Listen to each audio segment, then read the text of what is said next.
master by research thesis defense of candidate from mechanical engineering department of Mr. Abishek Kafle. And we have already created the DB committee members, and including the Dean School of Engineering, Professor Dr. Manish Kote. Then as an external examiner, we have Professor Dr. Lasman Pore from IOE Kuzo, and as an interdisciplinary faculty member, Associate Professor Dr. Shyamchandra Praga, and SOD of Mechanical Department, Professor Dr.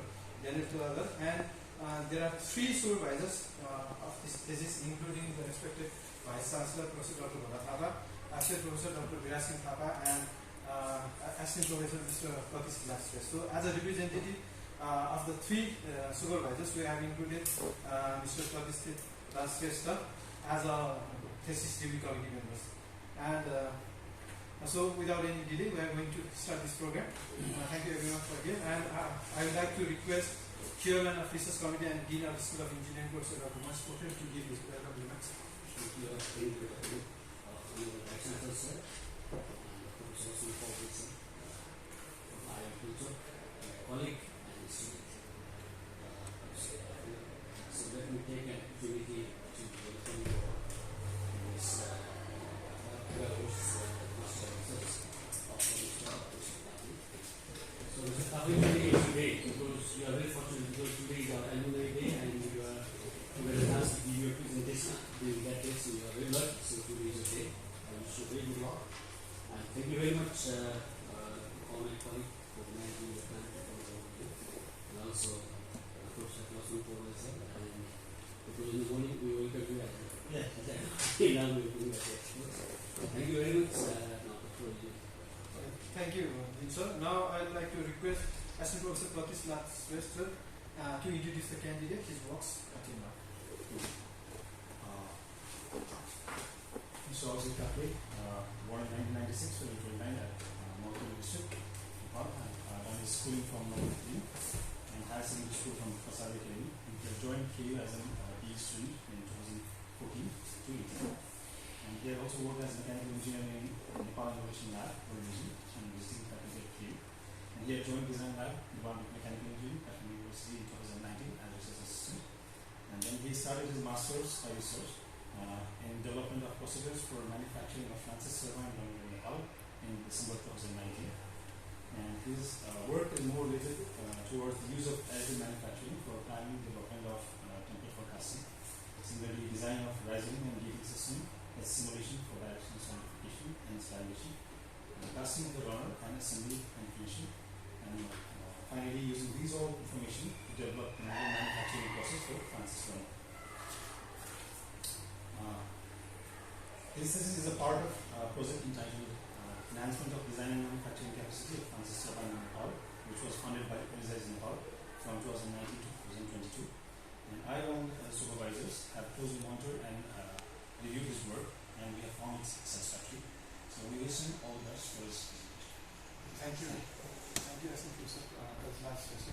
Now I'd like to request candidate Mr. Abishek Kafle to have his presentation, and you are given 30 minutes to complete your presentation. Thank you very much. So, my name is Abishek Kafle. I'll be presenting my thesis on the procedures for manufacturing of Francis turbine in Nepal.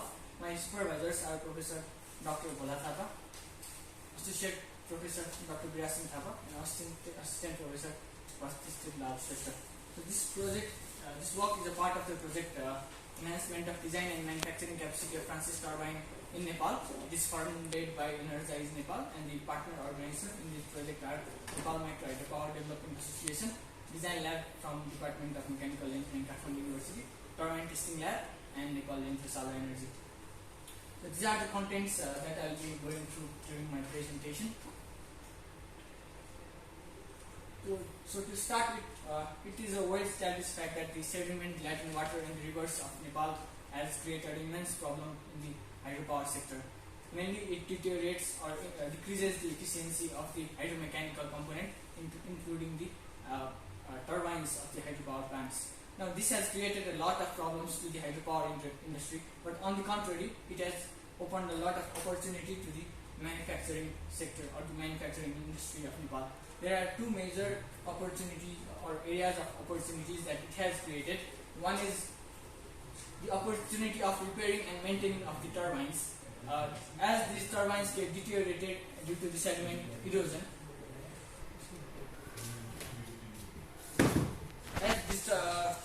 turbines get deteriorated due to the sediment erosion, there is immense opportunity of repairing and maintaining of this turbine. Now this is the opportunity that has been immensely cast in by the manufacturing industry. A lot of turbines get deteriorated, they get deteriorated due to the sediment erosion, and there is a well-established industry which maintains and these turbines. And other opportunity that it creates is the opportunity of manufacturing turbines with design made for sediment laden water. Now this is the immense opportunity for creating new turbines, as turbines get replaced, need to be replaced every couple of years depending on the river or the hydropower site. And this is because of this fact, unlike other countries, in Nepal the turbines get replaced more often than not. So, but in the context of Nepal, the turbines like Pelton turbine and Castro turbine are being manufactured to some extent, but till date Francis turbine has not been manufactured commercially.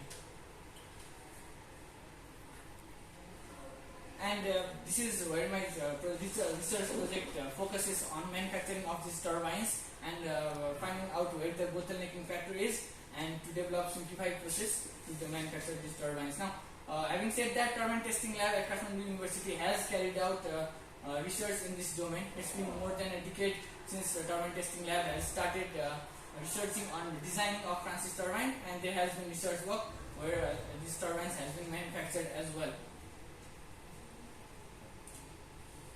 The main objective of my project is to identify and enhance the capacity of local industry in the domain of manufacturing Francis turbine runner in Nepal by developing simplified procedures. Now, specific objectives are to conduct a baseline study to identify the current status and challenges of hydro turbine manufacturing in Nepal, to develop procedures for manufacturing mini to small scale Francis turbine in Nepal with capacity and competence of existing industries, to manufacture a prototype Francis turbine runner and conduct quality inspection using 3D scanning.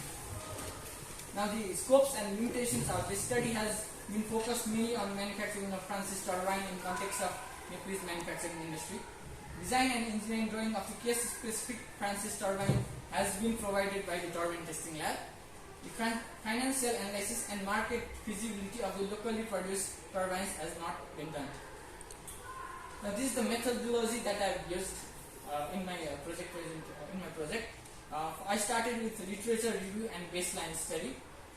Then I moved towards the development of novel procedures, as we've discussed, and then moved towards casting method design, then numerical method, then manufacturing of runner, and then finally 3D scanning and quality inspection. Now, to begin with, a baseline study was carried out to find out the problems and to find out why till date the Francis turbine runners have yet not been manufactured. So this was done in two steps. In first step, in a common platform where all the local manufacturers of the Nepalese industry were there, a common platform was used to discuss the bottlenecking factors and the problems and the probable solution to the problems. Now, the major bottlenecking factors to these problems were, one was on the policy level, as the policy does not allow the local manufacturer. The policy is such that the local manufacturer, the turbines manufactured in the local industry cannot immediately be installed in the hydropower plant, and other was related to the bottlenecking factor related to the manufacture of the turbine runners. Now, the second problem was more of interest to me, so I started doing my research in that domain and tried to find out a solution to that problem. So, other thing that we could realize after the discussion was the casting industry in the current scenario would be the most suitable industry for the manufacturing of these turbines with its available capacity and competence. But casting industry alone will not be able to do that.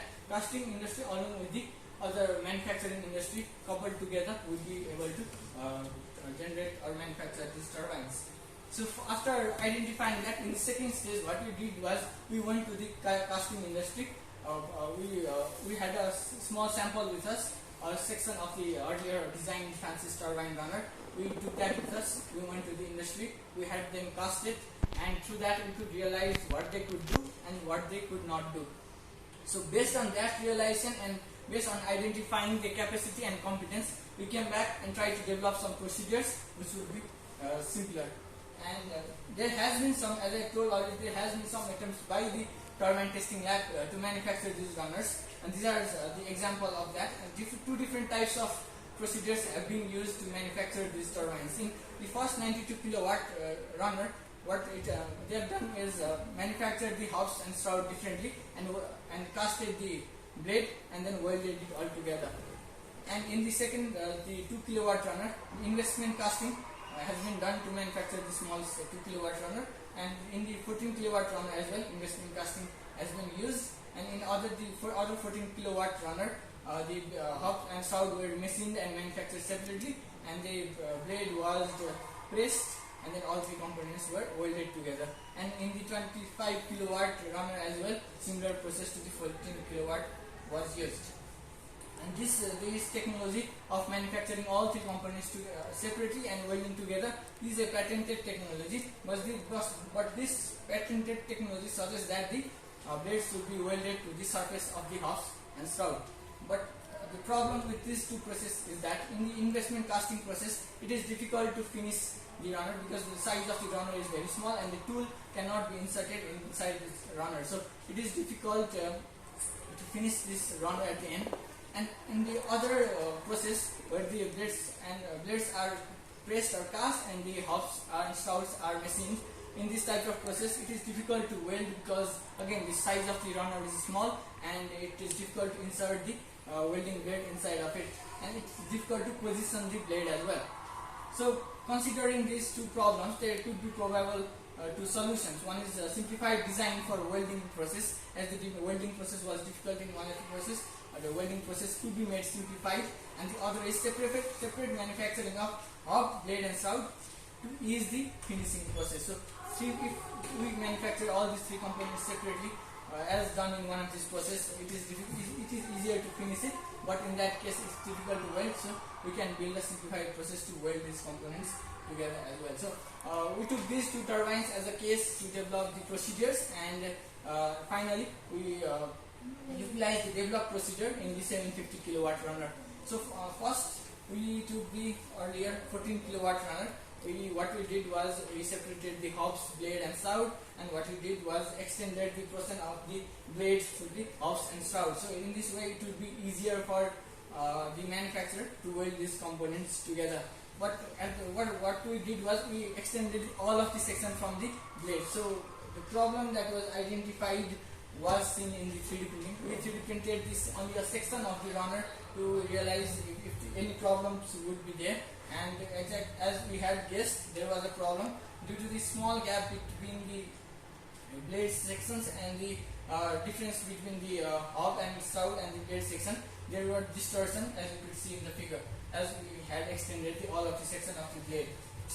So after this we realized that only a small section of the portion of the blade should be extended from the hub and shroud. So what we did was we only extended around 50% of the section from the hub and blade. So this is the section, as you can see.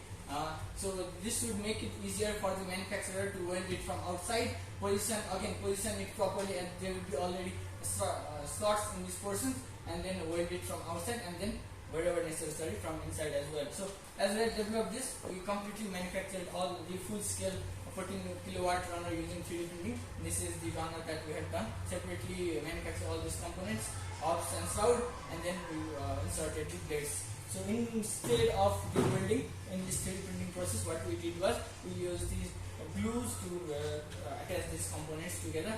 And the specifications for the 3D printing process are the printer used was UP 300.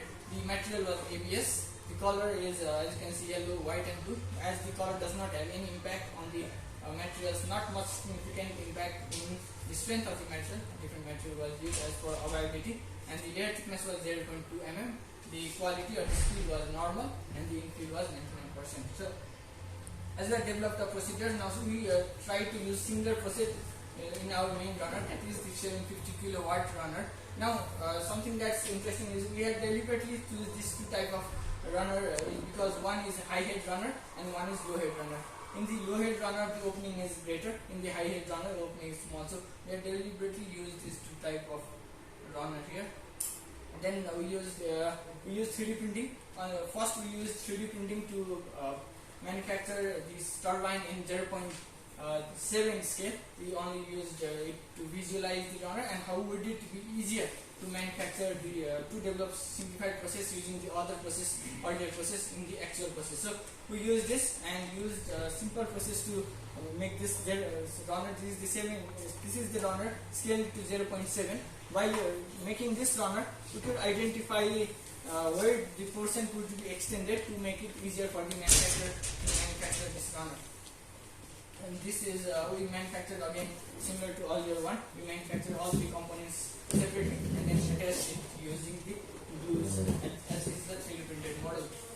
Now this component cannot be directly manufactured. The hub and sprout cannot be directly manufactured in the 3D printer. So what we did was fitted these components in multiple parts and then attached it together, attached the hub, sprout and blade together at first, and then all these components. Now this printing specification is similar to earlier one. The material there is used is PLA. Now after manufacturing this, now we had to build the simpler process, use simpler process that we had developed earlier in the 14 kilowatt in this runner. So what we did was, now in the first attempt what we did was we extended some portion from this hub and some portion from this shroud.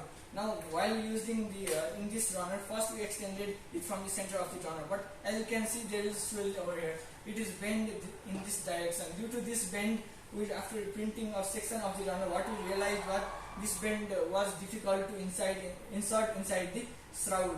So after realizing that, we extended it from the portion where it was more or less straight. So after realizing that, we extended the portion of the blade in the hub, in the shroud from this area, and after printing a small section, we realized that it would be easier during the manufacturing process.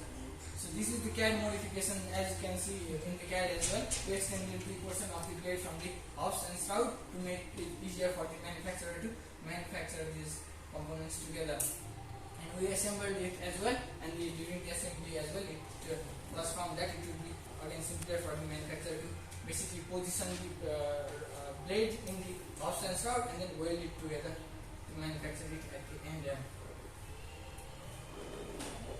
Now we used as discussed earlier, we saw that we would use casting as the main process of manufacturing and then assemble it together and then machine it for this surface finish. Now for the casting process, we designed the gating and risering system for the casting, and we used a standard procedure by the Steel Founders Society of America. There is standard process and standard calculation for that. I mentioned in detail about it in the thesis. These are the parameters of the dimension of the hubs, of the risers and gating system, as you can see, according to that standard, what should be done is that the value of the riser zone length and the end zone length should be calculated. And if the riser zone length and the end zone length overlap with each other, it would assure that there would be occurrence of directional solidification, and that would avoid the occurrence of shrinkage in the casting process. So as you can see, the riser zone length and end zone length has overlapped in both the hubs and shroud, and because this area of the blade is too small, we did not design it for that, and we only used design this screw for the blade. Now to assure the directional solidification, we used Procast to simulate for the casting simulation as well.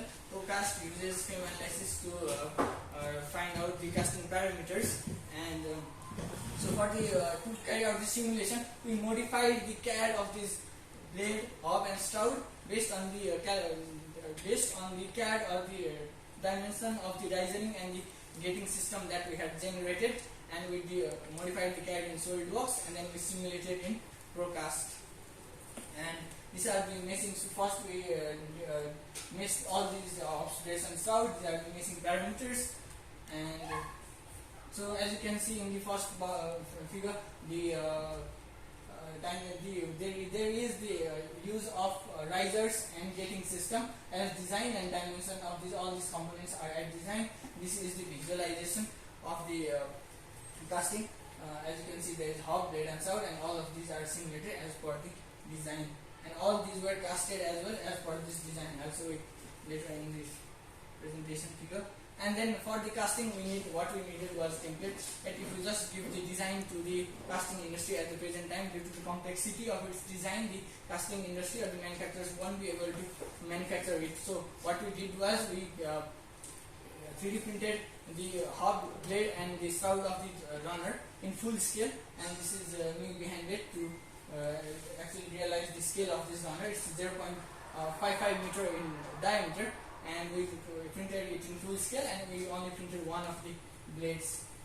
And these are the printing parameters. It is similar to the earlier printing parameters used. So to manufacture this runner, we took the 3D printed blade to the industry, and as you can see, for the whole section, the core is used. The core is made using the resin sand, and all these three components were manufactured separately, and the risers and the gating system is used as designed, and in the riser the exothermic sleeve will be used. So calculation was also made accordingly, keeping that in mind. And after casting all this component, it was then finished. It was brought to Kathmandu, brought to Nepal and Sala. It was finished there, and as you can see, that is the finishing process. All these blades were kept in the position as discussed earlier, in the position of the hub first, and spot welding was done to position it first, and then proper welding was done, and then the shroud was also inserted, welding was done, and then later finishing was done in lathe. And for that as well, 3D printed gauze was used to determine the actual dimensions. Now for the 3D scanning and quality inspection, after manufacturing all these components, what we wanted to make sure that what we had thought in the design that would be definitely be replicated in the 3D printing, but that it was not assured that it would be actually replicated in the casting process as well. So to assure that the dimension has been retained as designed, what we did was we 3D scanned all these components separately. We 3D scanned blade, we 3D scanned hub, we 3D scanned shroud. We 3D scanned all of these components separately, and after 3D scan, our result from this 3D scan would be a 3D file, and that 3D file could be compared with the actual 3D model of the runner. So if you bring both these components together, compare it, I would actually realize if they are intact, if the dimensional accuracy of the manufacturer runner is similar to the original CAD or not. The 3D scanner that we used is IronScan HX. It is a laser scanner. Laser scanning was done, and the scanning accuracy used was 0.05 mm. Now for the result and discussion part, the result shown in the figure is of the casting simulation that was done using Procast. Now through this simulation, what we wanted to identify was whether there is the occurrence of directional solidification or not. And if there is the occurrence of directional solidification, there will be constant decrease in temperature from one end to other end. If there is no decreasing trend of the temperature from one end to other end, there might be poor possibility of shrinkage at the portion where there is no decrease. So this graph more or less shows that there is a decreasing trend in the temperature, and we are assured that there is the occurrence of directional solidification. Also, because we have used standard procedure, which also suggests that there will be directional solidification, we use this system. In the blade as well, there you can see there is the decreasing trend in the directional solidification, and while taking these three graphs are the graphs in the fractional solidification. First graph is in the fractional solidity, that is 0%.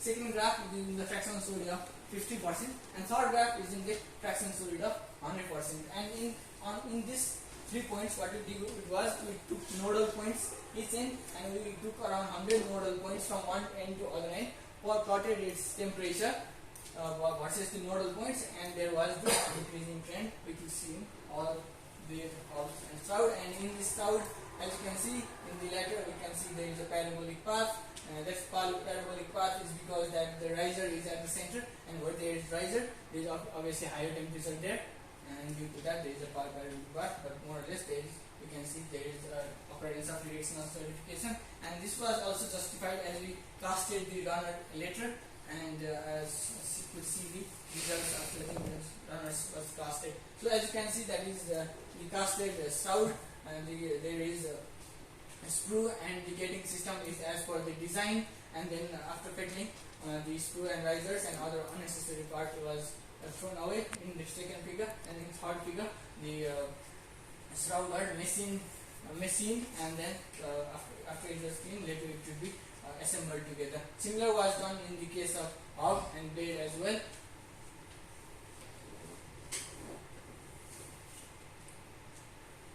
Now this is the finished or the complete runner. Now this runner has been developed by using the process or the simplified process that we had developed, and after the machining, after finishing each components separately, all the components were cast or welded together, and it was finally finished in the milling machine and in the lathe. And this is the final components with the shaft as well. And a gauze was used, 3D printed gauze was used to check for its accuracy. Now, after that, before welding all these components together, before assembling these components together, what we did was we had scanned these components. So these are the results from the scanned components. In each figure, the first figure is the original CAD model. The second figure is the CAD model or the CAD 3D model generated from the 3D scanning. That is the 3D model of the manufactured runner. And the third figure is the model merged together with the original CAD. In the third figure, the original CAD model is merged together with the manufactured runner. And as you can see here as well, a few deviations can be seen, and similar is the case with the hub as well, and in blade as well you can see few deviations. Now this is only keeping the blades together. Now there is another open source software which allows us or which gives us exact data how much deviation is the original CAD model from the 3D scanned model or the manufactured model. Now the results of the simulation in the this software, the cloud compare software that we have used, is the simulation result. The result is in cloud to mesh signed value. Signed value basically means there is a value in both positive and negative. Few deviation might be positive, few deviation might be negative, and this value suggests the deviation as well. Now, mostly the deviation is in the greener zone, that is from around -2. These are in mm as well. These values need to be calibrated in the CAD, and if the value is as per the CAD, you can be assured that it's in mm. So it's from -2 mm to 2 mm because it's mostly in the greener and the yellow zone, and few deviations are beyond that as well. Now, and hub as well, you can see few deviations, but mostly it's in greener zone, and mostly the deviation is in the slots and the holes that were made. Few deviation is in that part as well, and we could identify that this could have happened due to shifting of the core during the casting process, and few would have been done during the finishing process as well.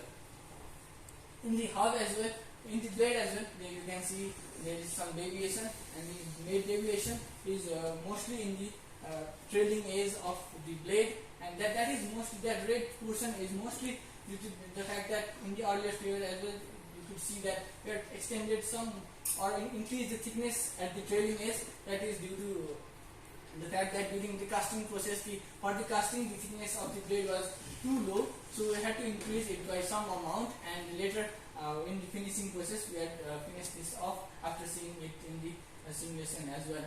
So that is that, and that was also done in consultation with the design engineer as well, and as for the discussion, there will be not much of difference by increasing some amount of thickness in trailing edge. We have done that during the casting process, and that can be seen in this result as well. So this is the basic simplified process that we have developed, and this process consists of all these steps and procedure that I just discussed during my presentation, so I will not go through this again. It just consists of developing CAD model, modifying the CAD model as we have done, and then designing the gating and risering system, and also using the procast to assure that there is directional solidification or not, and then again manufacture and quality control using 3D scanning. So in conclusion, a baseline study was conducted to identify the bottlenecking factor hindering the manufacturing Francis turbine in Nepalese industry. A simplified process has been developed considering the strength and limited factors of the Nepalese industry as identified through the baseline study. The developed procedure comprises of modification in each component of the runner, that is blade, hub and shroud, while making sure that the overall design / CAD model of the runner remains the same. Casting along with machining and assembly was used for the manufacturing of the runner. The design of the casting process was done using standard guidelines by Steel Founders Society of America, that is used for designing the feeding and rising system. The design was further validated by simulation in Procast, a casting simulation software, where directional solidification was assured by graphs generated by plotting temperature of its position of the casted body. The quality inspection of the manufactured runner is done using 3D scanning. The model generated from 3D scanning is compared with original CAD using cloud compare. The simulation result of the comparison shows satisfactory results with some deviation in few portions of the components, which can be rectified with improvisation in the manufacturing process. Now for the recommendation for future works, destructive as well as non-destructive testing can be done to check quality of the casted components. The thickness of hub and shroud can be increased in 3D printing model to enlarge the tolerance for machining. 3D printing can be used to develop even more simplified processes. Casting parameter optimization using data from 3D scan model can be done. An iterative process use of results from destructive testing and non-destructive testing can be carried out to achieve the runners of optimum quality. In this study, a process of manufacturing runner has been developed and the sample process has been manufactured during the developed process. As a part of further research, the hydraulic performance of the runner can be tested as well, which has not been done in this case. And fatigue test can be done to check the durability of the runner. The process developed in this research work can be utilized to manufacture small scale turbines for validation. Now, these are the publications that I managed to publish during the course of my study. Some of you are in the process of under review as well.